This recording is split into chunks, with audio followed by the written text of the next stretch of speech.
Bismillahirrahmanirrahim. Ashirkan magaciisa ama lambarkiisa oo fadhito waa buugga practice and progress new concept. Ciwaankiisu waa not very musical, maaha music aada asidii wii anagu hard long walk aan socod dheer ugu jirnay throughout dheer bartamaha ama tooska one of mid kamid ah the market suuqyada of all Delhi hore.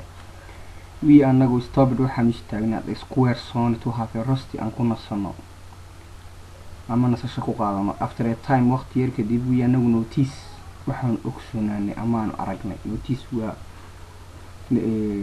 ogsoonaan baa imka ugu jirtaa meesha ogeysiisna way noqotaa.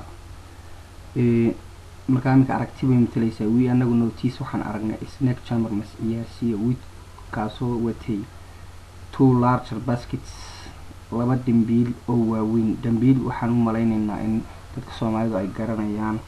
Horta macnaheeda kale waxaad u macnayn kartaa si weel godan oo wax lagu gurto dabool leh, laakiin inagu hidiyo dhaqan waxaynu lahayn hal sida masaftoo kale u samaysan oo sariig laga samayn jiray oo weyneed oo reeding wax ku guran jireen oo dabool lahayd.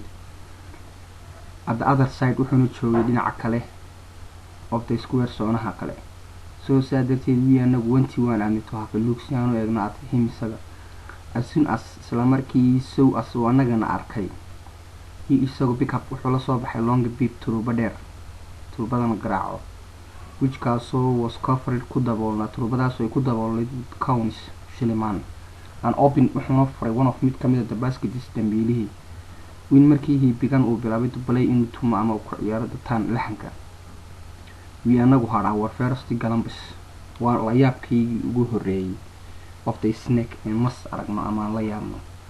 It rose out kor ayuu usoo baxay of the baskets dambiisha ayuu kasoo baxay. Began wuxuuna bilaabay flow inuu raaco the movement dhaqdhaqaaqa of beep turubada. Maskii ayaa kasoo baxay dambiishii wuxuuna raacaya dhaqdhaqaaqa turubada. We were very much surprised. Aad ayaan ula yaabnay wid markii the snake chamber mas ciyaarsiiyo suddenly durbadiiba began uu bilaabay to play inuu tumo jazz town laxanka casriga ama muusiga casriga and popular modern songs heesaha caanka ee casriga ah. The snake masku however si kastaba ahaatee continued uu iska sii watay dance ciyaartiisa slowly si tartiiba.